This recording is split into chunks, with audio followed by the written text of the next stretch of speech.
Welcome to the deep dive. We're jumping straight into Goldman Sachs' Q3 2025 earnings today. Yep, pulling out the key numbers, the performance, and what they're signaling about the future. Okay, let's get right to it. The headline results.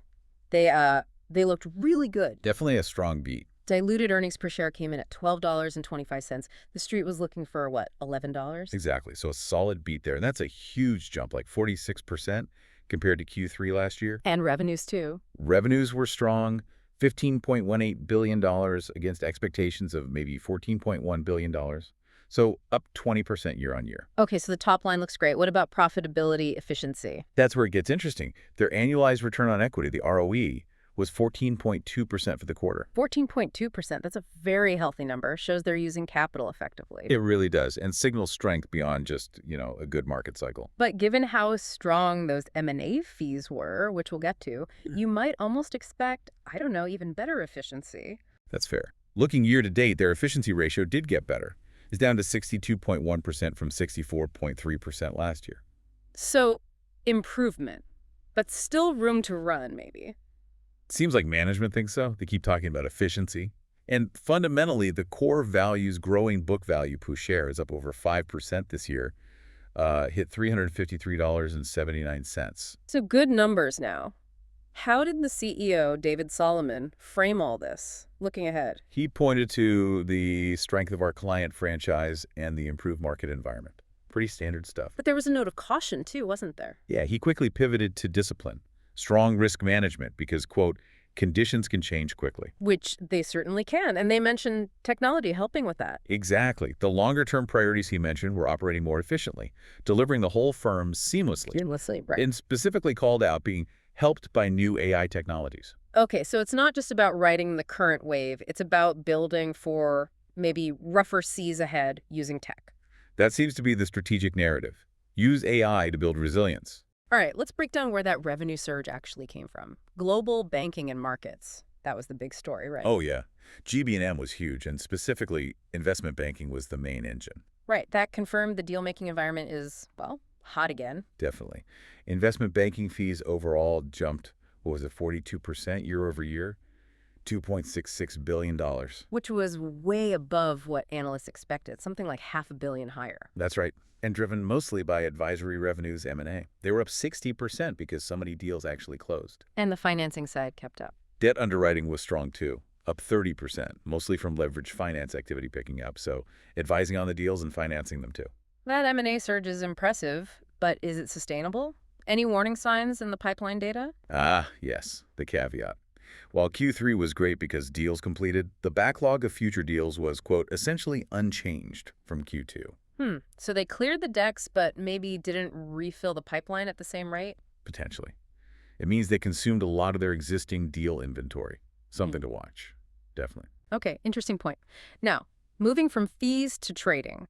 FICC, fixed income, currencies, commodities, how did that look? FICC did very well, beat expectations pretty handily. Net revenues climbed 17% year over year to $3.47 billion. Okay, nearly $300 million better than the street thought. What drove that? Mostly the macro stuff. Interest rate products, mortgages, commodities, areas where volatility can actually, help trading desks. Right. But the other side? Equities. That seemed a bit different. Yeah, equities was more of a mixed bag compared to FICC's clear win. Revenues were up, weren't they? Like 7% year over year, $3.74 billion. They were up, but apparently that was actually below what analysts were hoping for, missed by about $160 million. Yeah. Why? If FICC did well on macro trends, why didn't equities keep pace with expectations? It's about the type of equities revenue. They had record results in equities financing, that's lending to clients, prime brokerage, stuff like that. A good, steady business. Okay, so financing was strong. But that was offset by much lower revenues in equities intermediation. Intermediation, that's like the basic making markets cash trading part. Exactly. Yeah. Matching buyers and sellers day to day. So the financing side was great, but the core client flow business seemed weaker than expected. A really interesting split there. Got it. Okay, let's shift gears from the trading floor. Asset and wealth management, AWM. The steadier side of the business. Right. And it delivered. AWM net revenues were up 17% year over year, $4.40 billion. And the key metric there is always assets under supervision, AUS. Yep. Hit a new record, $3.45 trillion. And crucially, this was the 31st quarter in a row of long-term fee-based net inflows. 31 quarters, that's almost 8 years of consistent inflows. That's the definition of a reliable franchise. How much actually came in during Q3? Total AUS net inflows were $79 billion for the quarter, and $22 billion of that came specifically from wealth management clients. Okay, solid growth. But that 17% revenue jump in AWM, was it all from core fees or was there something else going on? Good question. We need to dig into that. Private banking and lending revenues looked really strong, up 40% year over year. 40%. Wow. But that was mostly driven by one specific thing, getting interest paid on a loan that had previously been marked down impaired. Ah, a one-off recovery. Exactly. A nice boost for the quarter, but not really repeatable core performance. Take that out, and the AWM growth looks more modest, though still positive. Okay, important context. Now, platform solutions. This segment's had its issues. The headline growth looked massive. Yeah, 71% year-over-year jump in net revenues to $670 million. Looks incredible on the surface. But there's always a but. The but is the comparison period. Q3 of last year included big losses and markdowns. Remember the GM credit card program they were getting out of? Right, and some seller financing stuff. Exactly. They took the pain last year as they marked those assets for sale. So this year looks great, partly because that big drag is just gone. So it's more about stopping the bleeding than massive new profits, stabilization.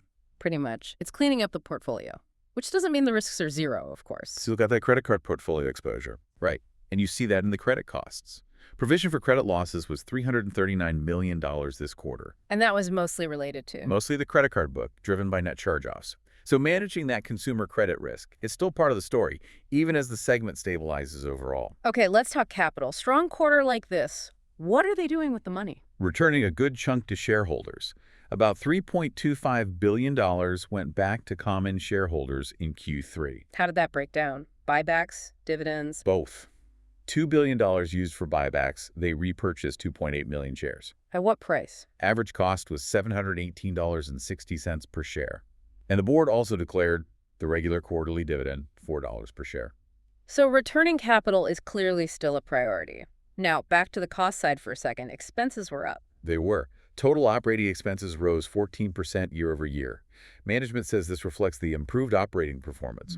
Variable costs go up when business is good. Makes sense. Where did the increases show up most? Across the board, really. Comp and benefits, obviously. Transaction costs linked to all that deal flow we talked about. Even charitable contributions were up. And headcount, are they hiring? Headcount actually increased 5% just from Q2. They mentioned the timing of campus hires as a factor there. Interesting. So they're talking up AI and efficiency for the long run. Right. But in the short term, costs are up, headcount is up to handle the current business surge. That's the tension, exactly. You have to spend money now to make money now, even while you're investing in tech, to hopefully spend less later. It's investing in people and tech at the same time? Precisely. Signal that the long-term efficiency goal needs significant upfront investment in both. Okay, so wrapping this up for you, the listener, what's the core story? A really strong quarter for Goldman. Definitely. Driven by that classic Wall Street engine. Investment banking fees, particularly M&A and the financing that supports it. FICC trading also added a nice boost. And the other parts. AWM solid, though helped by that one-off loan recovery. Platform Solutions stabilizing, mainly because last year's losses are gone. Yeah, they clearly made the most of a strong market window. Shows those client relationships are still powerful. But strategically, the focus seems to be shifting. Back to Solomon's comments. Efficiency, AI. Right. Using tech to seamlessly deliver the firm. But this big tech push is happening while the market environment feels, well, pretty volatile. The sources even mention things like potential trade policy shifts, like President Donald Trump's tariff policies roiling markets as an example of external unpredictability. And that kind of external risk is tough for a business that thrives on high-volume activity and, frankly, a degree of predictability. Exactly, which leads to the final thought for you to chew on. Goldman's betting heavily on AI and operational efficiency gains. At the same time, they're exposed to unpredictable global policy and market swings that can drive volatility. So the big question is, can those internal technology-driven improvements actually insulate the firm enough or smooth out the bumps caused by these external shocks? Watching how they balance that AI optimization against real-world geopolitical market risk, that's going to be key to understanding their success going forward.